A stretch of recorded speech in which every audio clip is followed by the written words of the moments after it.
tokoh berakhlak Jenderal Polisi Purnawirawan Hugeng Imam Santoso. Assalamualaikum warahmatullahi wabarakatuh.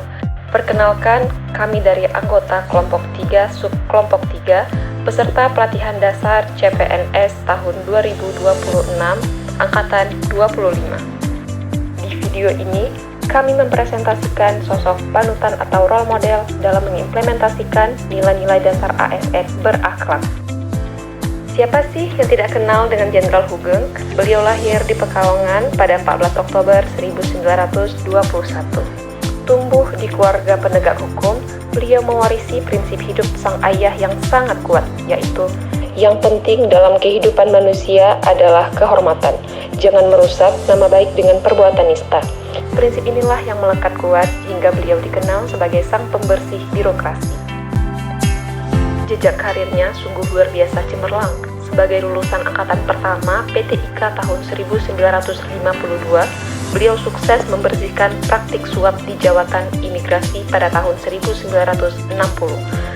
Beliau juga tegas menertibkan para pengemplang pajak saat menjadi Menteri Iuran Negara, hingga akhirnya mencapai puncak karir sebagai Kapolri kelima.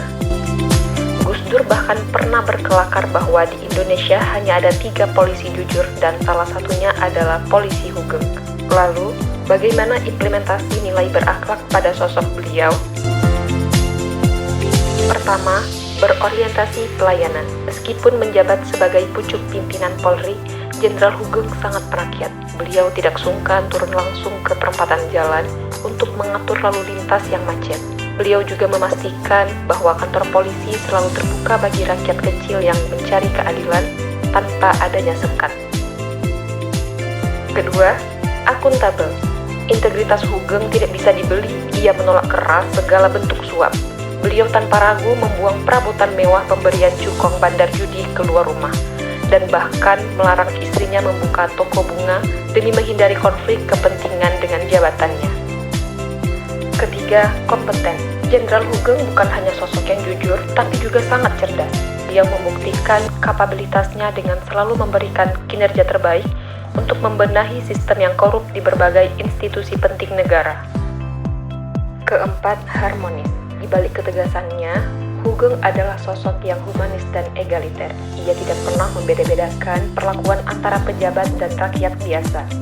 Beliau juga aktif menjaga keharmonisan sosial di masyarakat lewat hobi bermusiknya bersama grup The Hawaiian Seniors. Kelima, loyal. Loyalitas tertinggi Jenderal Hugeng hanya diberikan untuk hukum dan negara, bukan kepada penguasa. Beliau rela berkorban dan kehilangan jabatannya demi mengusut tuntas kasus-kasus hukum besar yang melibatkan orang-orang kuat pada masa itu. Keenam, adaptif.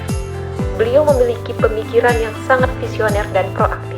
Sadarkah Anda, Hugeng adalah tokoh pertama yang mencetuskan inovasi aturan wajib memakai helm bagi pengendara sepeda motor di Indonesia. Sebuah kebijakan keselamatan yang masih menyelamatkan banyak nyawa hingga saat ini. Dan ketujuh, kolaboratif. Dalam upaya memberantas korupsi dan penyelundupan, Hugeng sadar bahwa polisi tidak bisa bergerak sendiri.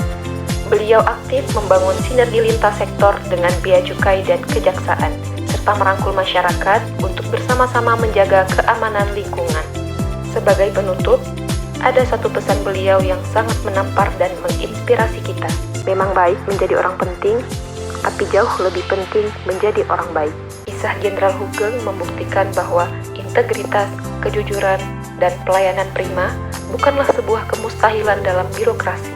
Sebagai ASN masa kini, mari kita teladani keteguhan prinsip beliau dalam mengimplementasikan core values berakhlak demi terwujudnya world class government di Indonesia. Terima kasih atas perhatiannya. Bangga melayani bangsa. Wassalamualaikum warahmatullahi wabarakatuh.